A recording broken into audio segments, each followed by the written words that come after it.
Gemma Luisa Hello po mga kaibigan, no? Magandang araw po sa inyo lahat, no?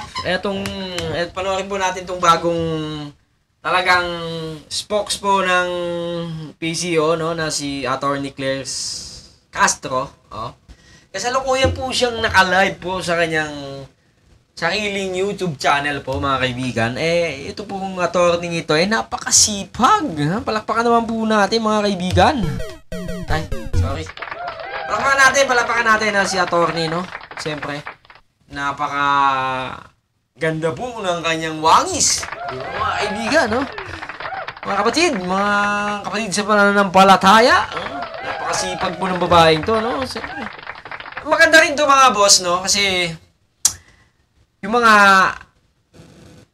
halimbawa, hindi naman lahat nagko-comment sa pronouncement ng gobyerno, no? Yung mga ina-announce sa kanila, no? Mga pinapa-announce, mga spokesperson nga sila di ba? Yung kailangan i-announce sa taong bayan, no?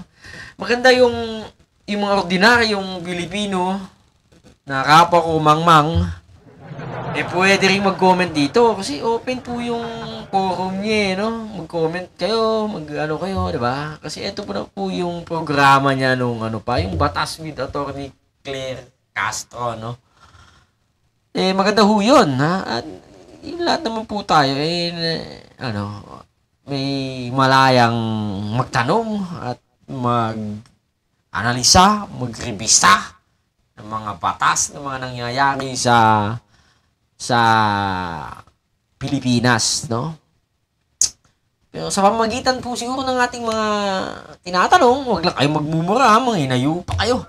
Baka yung mga didiles na iyo di cabron dyan, anuin nyo to. Baka puntahan nyo yung YouTube channel niya, nagmura-mura naman kayo doon, yari kayo dyan pag ganun ang ginawa nyo. Tigilan nyo yan, mga didilis na mga gadilis ang utak. Ha? Panoorin natin si Atty. Claire, no? Kung ano ang sentimiento niya para sa mga kababayan nating bugha at mga kababayan nating hampas lupa. Ella Fulgencio, Oo. Rose Pablo, Jack and Jill Contis, Tabibito, Erolin, JV Villamor, Roberto Dilidili, Cheryl 1,000.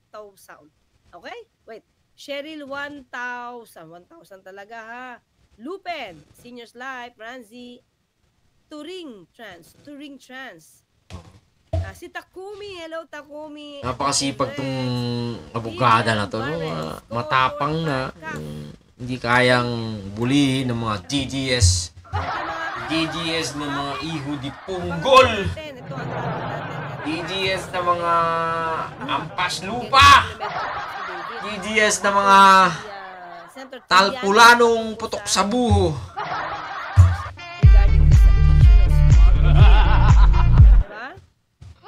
Di umano ni Congressman Polo. Ginamit niya na yung statement kung di ako nagkakamali, ni Taguba. So, panoorin natin maya-maya. See you in a while mga ka-clear ha. Salamat. Bye.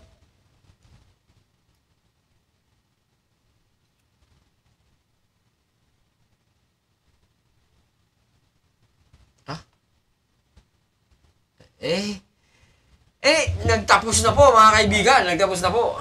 Kaya, tapusin na rin po natin to. Alam niyo, babaeng to, napakasipag.